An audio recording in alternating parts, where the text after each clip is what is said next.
Electric cars, are they the future? I don't think they are.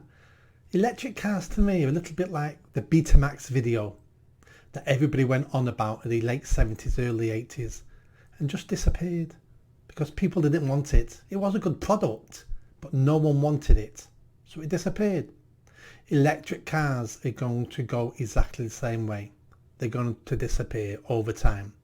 Now, I've not got an issue with people that want to buy an electric car, but first of all, the government, meaning our tax money, shouldn't be subsidising them. Shouldn't be building the infrastructure just so a middle class person who's green and friendly wants to have an electric car. But it's beyond that now. Let's look at insurance. That's all over the news today. Insuring your electric vehicle has shot up.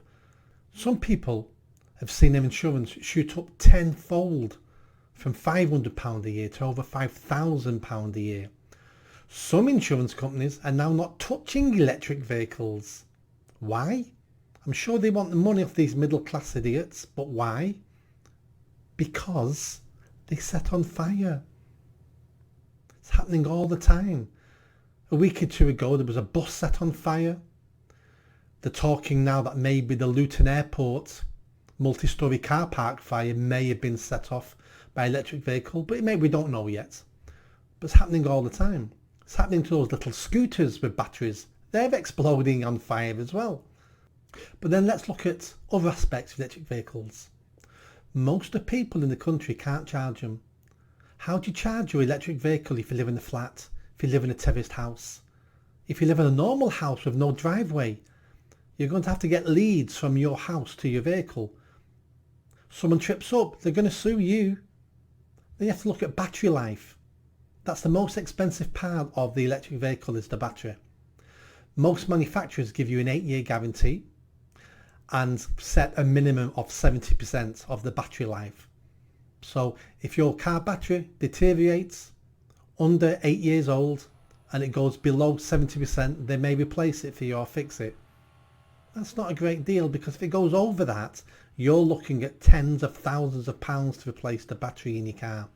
And the second-hand market's now collapsing for electric vehicles because nobody wants them. Also, electric vehicles are expensive. Not everyone can afford them. I can't afford one. So who's going to buy them?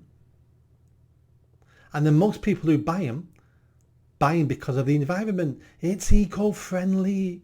I'm not putting petrol or diesel in my car. I'm not killing babies. I'm travelling around the country and I'm eco-friendly. It's fool's game. They're not eco-friendly at all.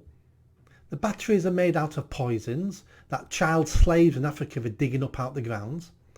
The processing and making of the car takes more power and creates more pollution than a normal car.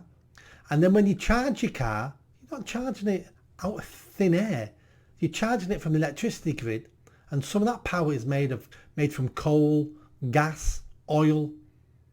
You're just transferring your guilt away from yourself onto something else because you don't understand how the electric car works. It's all a con. Again, I'm not against electric cars. If people want to buy them, buy them. I may be wrong. They may turn out to be the future. I just don't think they are, and I don't want my taxes being spent on them. Let the market decide, because there's more technology coming through the pipeline as we speak. And some of that technology might be the future of the internal combustion engine. Electric vehicles are not that. Let's stop messing with the market.